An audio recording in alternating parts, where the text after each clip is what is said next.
So this client is in their late 40s, early 50s.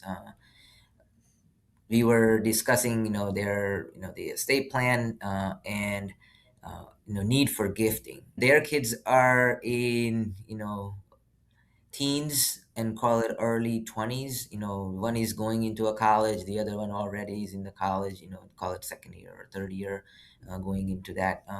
So the need for that, it was very different, and how we structure the gifting. And then what consideration do we want to give it to them? Do we want to give an outright gift? Do we want to do it in a UTMA account, to the child who is below age 21? And then also the question becomes, is do we want to set up a trust? And as a couple, you can give $38,000 to your child. How would they act in coming years if the money is free and clear in their name? And then we came up with a scenario that we would like to set up the trust, more from a protection standpoint, more protecting them from themselves making the wrong decisions, so to speak.